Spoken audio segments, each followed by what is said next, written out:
SDM साहब से आग्रह करूंगा कि वो आके मौके की भौतिक सत्यापन करवा लें, हमारा आवंटन चेक करवा लें। अगर हमें किसी प्रकार की कोई कमी आती है तो हम सजा भोगने के लिए तैयार हैं। हमारी दुकान दिल्ली सरैया उचित दर विक्रेता की दुकान है और विगत कई वर्षों से चल रही है, जिसमें किसी शिकायतकर्ता का कोई शिकायत नहीं की गई।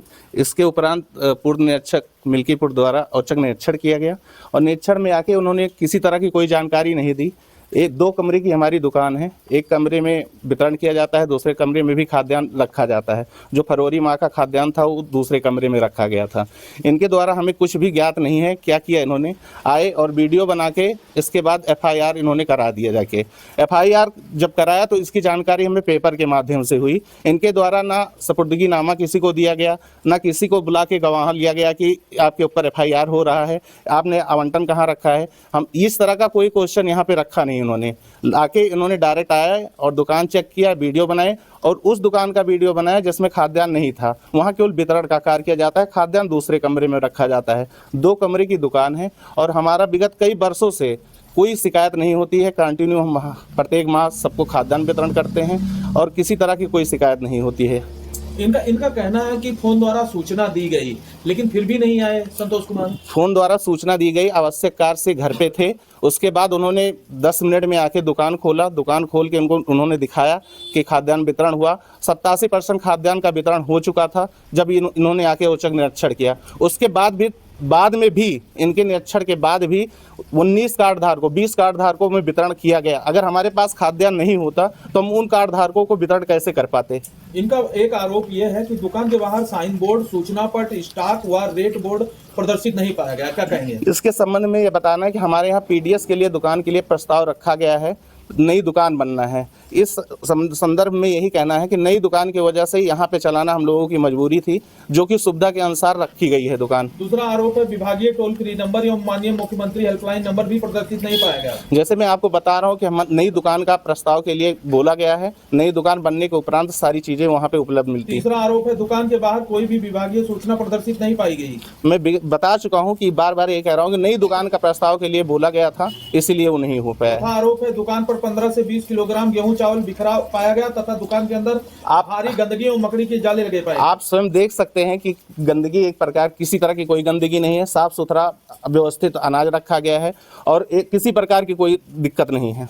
इसमें ये जो गेहूं और चावल जो गायब पाया गया, 1 कट्टी गेहूं 3 कट्टी चावल, इस पे क्या कहेंगे? इसमें गेहूं पाया नहीं गया, पूरा आवंटन हमारे पास उपलब्ध है, उसमें किसी तरह की कोई कालाबाजारी नहीं की गई है। इन्होंने कहा स्टॉक रजिस्टर, ई-पास मशीन मांगे जाने पर वो प्रस्तुत नहीं। इनके द्वारा कुछ नहीं मांगा गया, ना कुछ बताया गया है।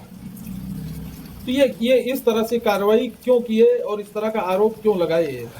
मैं बता रहा हूं आपको कि हमें इसके संबंध में कोई जानकारी नहीं दी गई कि हमारे खिलाफ ये इस तरह का साजिश रची गई या इस तरह का एफआईआर किया गया। शिकायत पर आए थे वो? किसी तरह की कोई शिकायत नहीं थी, न किसी कंज्यूमर की शिकायत थी, न किसी भी प्रकार की कोई विपक्ष की किसी की शिकायत नहीं थी इसमें। तो बिना शिकायत के अचानक इस तरह की कार्रवाई? अब ये मैं नहीं बता सकता क्या है उनके अंदर, क्या चल रहा था इंस्पेक्टर साहब के अंदर कि उन्होंने आके औचक निरीक्षण किया और तुरंत जाके यहाँ से, और किसी को कोई जानकारी नहीं दी, ना किसी को कोई गवाह लिया, ना कुछ किया, कुछ नहीं किया। बस इस बात का कोई प्रमाण तो नहीं है, लेकिन ये कहा जाता है कि कोटेदारों द्वारा कुछ दक्षिणा के रूप में दिया जाता है। हो सकता है इस तरह का नहीं हुआ हो। मैं इस तरह का आरोप नहीं लगाता किसी के ऊपर, क्योंकि मैंने कभी ऐसा किया नहीं है किसी के साथ। ये दक्षिणा वक्षिणा वाली बात मैं नहीं जानता हूँ।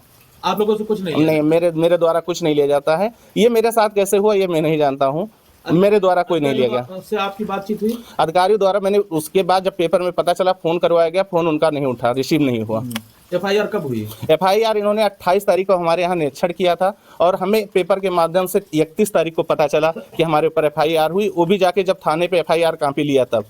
ये बताइए कि जो विवेचना करने वाले आए थे जी, विवेचक जो आए थे, तो क्या उन्होंने आपसे बात की दुकान खुला? नहीं, विवेचना में हमसे कोई किसी तरह का ना दुकान खुलवा के पूछा गया कि खाद्यान्न कहाँ रखा है, इसके बारे में उन्होंने कुछ ना हमें सूचना दिया। ताला कौन खोला? ताला यहाँ पे आने के बाद कोटेदार नहीं खोला है। विवेचक जो एफआईआर के बाद जो विवेचक आए थे पुलिस से, तो उनकी विवेचना से आप संतुष्ट हैं? नहीं, उनकी विवेचना में खोल के उन्होंने देखा ही नहीं गोदाम को, ना चेक किया है। मैं उनकी विवेचना से बिल्कुल संतुष्ट नहीं हूँ। वैसे और वो खुद सप्लाई की गाड़ी से आए थे, सप्लाई पूर्ति निरीक्षक मिल्कीपुर की गाड़ी से आए थे और आके यहाँ पे फोटो खींच के लेके चले गए हैं। दुकान खोल के उन्होंने यथावत कुछ भी जानकारी नहीं की। अच्छा, कहीं ना कहीं आपके इतनी बड़ी कार्रवाई मानी जा रही, अगर FIR हो तो? बिल्कुल, मैं तो जिला अधिकारी महोदय से, एसडीएम साहब से आग्रह करूंगा कि वो आके मौके की भौतिक सत्यापन करवा लें, हमारा आवंटन चेक करवा लें। अगर हमें किसी प्रकार की कोई कमी आती है तो हम सजा भोगने के लिए तैयार हैं। कोटेदार आपके कौन है? हमारे भाई हैं। बड़े? जी, आपका क्या नाम है? मेरा अजय प्रकाश तिवारी नाम है। कहाँ के निवासी हैं? हम उचित दर विक्रेता डीले सरैया के ही निवासी हैं। प्रशासन से आपकी क्या मांग है? प्रशासन से हमारा यही मांग है कि इस पे निष्पक्ष जांच करके जो चीज हो उसको सही करके हमारे ऊपर से FIR जो हुआ लॉन्च किया गया।